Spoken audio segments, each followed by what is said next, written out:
સગીર વયની દીકરીને એક વિધર્મી લઈ ગયો હોવાના આક્ષેપ સાથે પરિવાર મકરપુરા પોલીસ સ્ટેશન ખાતે પહોંચ્યો હતો।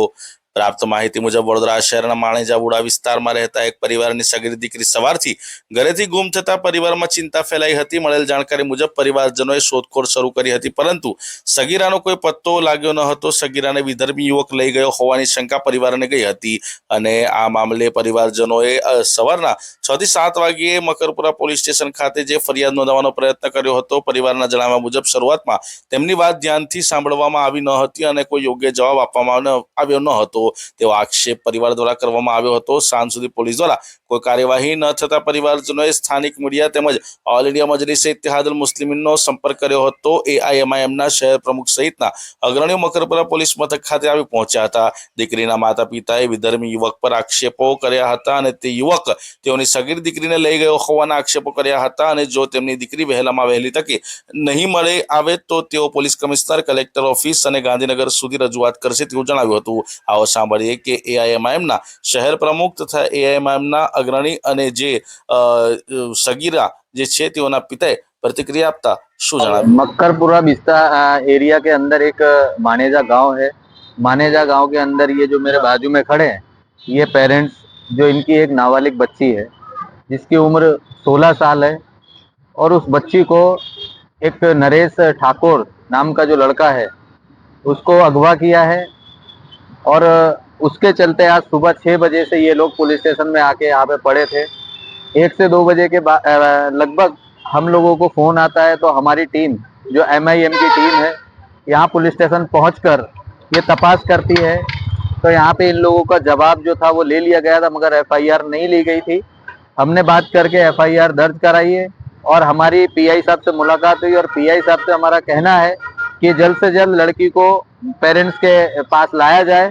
उसकी जो मम्मी है उसकी हालत खराब है, उसका जो फादर है उसकी हालत खराब है।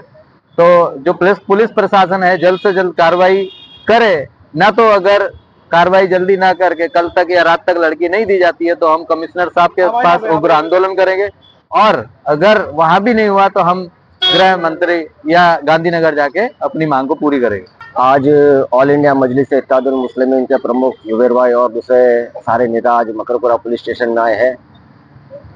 मकरपुरा मानेजा गांव में रहने वाली एक मुस्लिम नाबालिग लड़की जिसका एक नरेश नाम के लड़के ने अगवा कर लिया है उस लड़की को, और वो लड़की आज सुबह 6 बजे से घर में मौजूद नहीं थी और आज उनकी फैमिली वाले यहाँ पुलिस स्टेशन आए थे और फरियाद की मांग कर रहे थे, लेकिन किसी ना किसी वजह से पुलिस वाले इनको टाल रहे थे।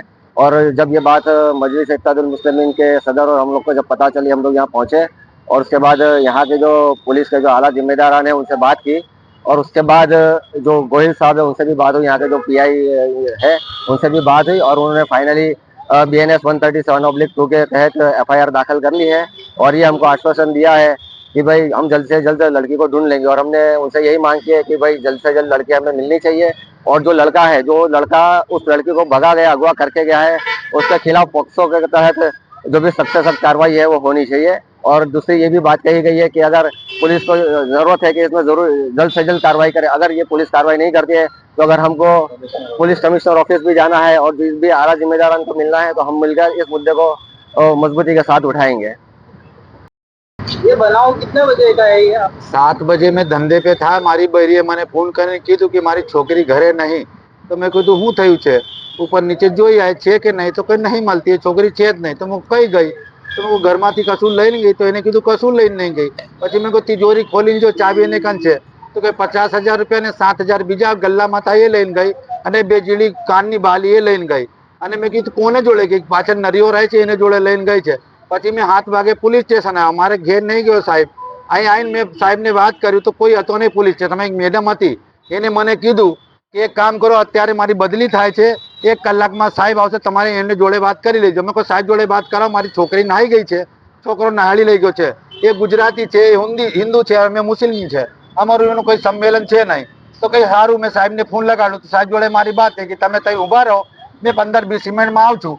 એ સાહેબ 11 વાગે આવ્યા છે અને 11 વાગે મને કીધું 2 કલાકમાં તમારી છોકરી તમને પાછી મળી જશે। પણ અત્યાર લગીને હું ભૂખા પ્યાસા મારા બહેરા છોકરા લઈને ફરું છું, પણ મારી સુનવાઈ કોઈ કરતો નહીં અને મારી છોકરી મને અત્યાર લગીને પાછી મળી નહીં। પછી આ ભાઈને મેં બોલાવ્યું મીડિયા વાળા, તો આ ભાઈ હવે જે કરે એ સમજે। આ પાર્ટીના છે, હવે બીજા લોકોને કઈ કહેવા જાવ તો ધમકીઓ આલે, અને આ છે ને પેલા મકરપુરા પોલીસ સ્ટેશન ના કોણ આપે છે? બધા મહેલા વાળા જ બધા આલે છે એટલે કોણ કે તમને છોકરી મળી જશે, કઈ કેસ બેસ કરશો મારી માં ચોધી નાખીશ, એમ કરીશ પેલું કરીશ, આ બધી ઉગરી ઉગરી ગાળીઓ બોલે. અમારે તો બોલાય નહીં. પછી જુબારભાઈ એ માયાનું છે, મારા ભાઈબંધ છે, મારી બૈરીનું ગામનું છે, તો એને ભાઈને ફોન કર્યો, ભાઈ આ તો એફઆઈઆર આવડે લખી છે ને હવારે શું કીધું છે હવે FIR લખી? આવડે એવું કીધું કે તમે આવડે તમારી એફઆઈઆર લખાઈ ગઈ, તો સવારથી હું જક મારતા હતા. સવારે 7 વાગે મેં આવ્યો હતો, તૈયારીમાં તઈ હોતા હોય તો 5 મિનિટ અડધો કલાક મારી છોકરીને ગયા હતા, તો હોદી ના નાખે તો કઈ સાહેબ નહીં, પેલો નહીં, ડેલો નહીં. ને અત્યારે કેટલા વાગી રહ્યા? 7 વાગી રહ્યા છે, 12 કલાક થઈ ગયા, કઈ સંવિધાન લીધું નહીં. અને એના બધા આવે છે, એને બધાને બિહાડે, પણ કઈ એક્શન લીધું નહીં સવારથી અત્યાર લગીને. અને મેં ઉપર જાઉં તો મને બગાડી નાખે, એને બિહાડી રાખે. અને મેં કોને કહું? મંત્રીને કહું કે પ્રધાનમંત્રીને કહું?